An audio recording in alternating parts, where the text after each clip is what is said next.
Alain-Claude Bilémisé, qui est interdit de tenir sa réunion politique dans un quartier de Munich, chef du département de Locano, province de Wellington. Alain-Claude Bilémisé, dont un meeting avec ses soutiens a été interdit à Oyem. Alain-Claude Bilémisé, dont les équipes ont été contraintes d'annuler et de reporter s'inédier une autre rencontre politique prévue du côté de Mimvoul, toujours dans la province de Wellington. Depuis, cette affaire fait couler beaucoup d'encre et de salive dans l'opinion. Chacun y va de son commentaire. En gros, et cela tout le monde, du moins en général, s'accordera à le dire, il faut condamner les violences politiques. On n'en a pas besoin dans une démocratie. Quoique le Gabon ne soit pas la panacée, quoique le Gabon ne soit pas un cas isolé, parce que les violences politiques, il y en a souvent eu ailleurs, et singulièrement au Gabon. Dans un passé pas si lointain que ça, des personnalités politiques ont été empêchées de tenir des réunions dans des localités du pays, notamment dans le Haut-Ogooué et un peu ailleurs aussi.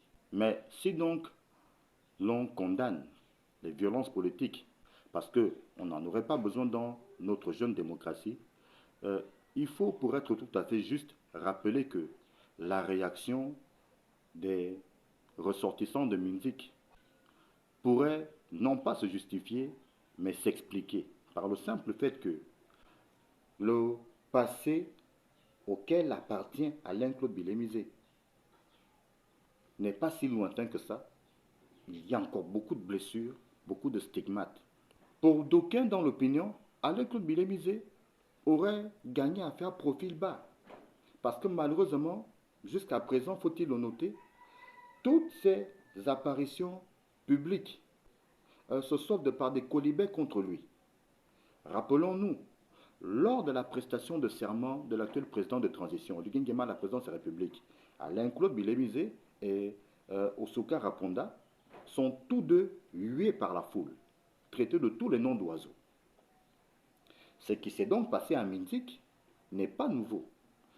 Et puis, dans l'arène politique, il faudra bien que l'ancien Premier ministre s'y prépare et s'y habitue. Il va faire face à cela partout où il ira, parce que beaucoup de Gabonais le tiennent pour responsable, du moins pour co-responsable des affres subies par le peuple gabonais pendant les 14 ans de règne, singulièrement cette partie, les 14 ans de règne d'Ali Bongo. Pour le rôle qu'il a joué, beaucoup de Gabonais ont gardé en travers de la gorge le fait qu'il ait dénié le nombre de morts au QG de Jean Ping en 2016.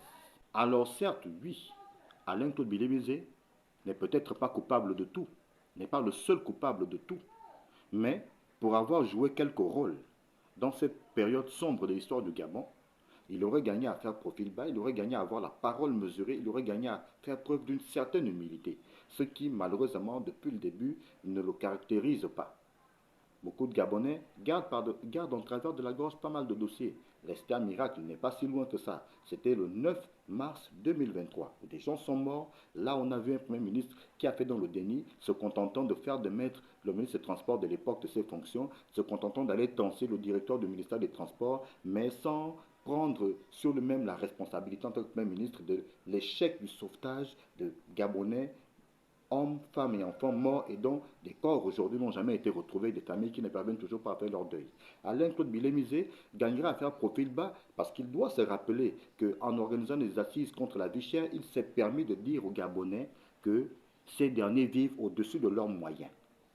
Et que si donc les Gabonais sont pauvres, ce serait simplement parce que ces derniers vivent au-dessus de leurs moyens, pas parce que la vie est chère.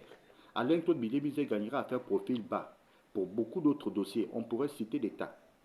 Malheureusement, ce qu'on lui reproche depuis le début, c'est la posture qu'il prend, comme mettre un livre à Oumaou pour prétendre que, bon, moi je n'ai pas fait quoi que ce soit, en fait on m'accuse à tort, ce n'est pas moi, je n'ai pris aucune décision, mais quand on est Premier ministre et quand on a été devant l'Assemblée nationale en arguant que le PDG au pouvoir n'est pas prêt à passer le relais, sans avoir prévu qu'on puisse se retrouver de l'autre côté de l'histoire, de l'autre côté de la barrière, qu'est-ce qu'on doit dire? En définitive, ce qu'il faut simplement retenir de cette histoire, c'est quoi? C'est une moralité à tirer, un enseignement à tirer pour tous les autres, tous les hommes politiques. Faites attention à vos prises de position. Faites attention au discours que vous tenez. Faites attention au mépris que vous affichez face au peuple. Parce que le peuple n'est pas amnésique. Et les choses étant encore très fraîches dans la mémoire de beaucoup de personnes, ces derniers vous le feront toujours savoir. Ça reviendra toujours face à vous comme un boomerang. Quand on est au pouvoir, faites attention de la manière dont vous gérez le pouvoir. Parce que ce que vous faites aux autres aujourd'hui, on vous le fera demain. Le mépris que vous affichez aujourd'hui, on vous affichera le même mépris demain. Que des personnalités politiques soient empêchées de tenir des meetings dans des localités et que vous cautionniez cela, on vous fera la même chose. Un autre même ministre sera en fonction et vous subirez le même dictat. Parce que quand Donsima et Baro Chambrier l'ont subi dans le Haut-Ogooué, alors que Bilibis était Premier ministre, ce dernier n'est pas monté au créneau pour condamner les violences. On ne va pas dire que ce que les gens de musique ont fait est bien, mais ne soyons pas aussi amnésiques que ça. Il faut savoir tirer les bons enseignements. On condamne l'acte perpétré par les ressortissants de musique, qui ont donc usé de violence verbale, voire physique, selon des témoignages, selon ce qui a été relayé dans la presse. Mais pour autant, on ne dira pas que tout ceci ne serait pas justifié. Si Alain-Claude Bilémisé aspire à la magistrature suprême, il faudra donc qu'il se prépare à faire face à une telle hostilité. Il n'y aura pas que le Wolontem, il y aura peut-être d'autres localités. On condamne donc les violences perpétrées contre l'ancien Premier ministre et son équipe, quoique la grande majorité des Gabonais souhaiteraient que Alain Claude Bilebise ne s'exprime même pas, du moins pour quelque temps. Mais on est en démocratie, on n'a pas besoin de violence verbale ou physique dans ce genre d'affaires. Ce serait lui donner beaucoup plus de poids qu'il ne mérite, ce serait lui donner le blanc-seing qu'il ne mérite, ce serait lui donner la tribune qu'il souhaite avoir. Parce que à partir de ce moment, il va jouer les victimes, il va dire voilà, on m'empêche de parler. Et malheureusement, comme il y a des esprits naïfs, beaucoup viendront dire ici, bon voilà, si on empêche Alain Claude Bilémisé d'organiser des meetings, c'est certainement parce qu'il a la vérité, c'est lui qui connaît. Bon, de toute façon, Alain Claude Bilémisé n'est une menace pour personne. Du moins pas à ce stade de l'histoire du pays. Il n'est une menace politique pour personne. Pas plus que d'autres. Alain Claude Bilémisé ne fait peur à personne.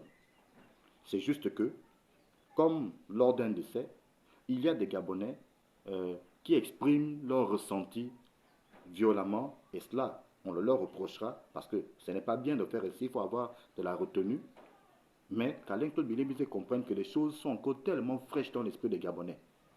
C'est tellement frais, et le mieux pour lui, ce serait d'avoir une posture d'humilité, d'avoir la parole mesurée, de faire un peu de mea culpa, même rien qu'en faisant semblant. Mais vouloir prendre la posture de moi je n'ai rien fait, les autres sont coupables de tout, ça ne marchera pas partout.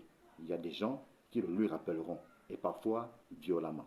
Alors, Alain Claude Bilémisé est un homme politique, il veut faire du terrain, voici la réalité du terrain, il veut faire du terrain pour ratisser large qu'il s'apprête à vivre pareil des convenus un peu partout dans le pays, parce que beaucoup de Gabonais n'ont pas oublié, beaucoup de Gabonais le lui exprimeront parfois de manière violente, quoique l'on ne souhaite pas et que l'on n'encourage pas la violence physique, voire même la violence verbale. Voilà donc la moralité de cette histoire. Très bien, on avance.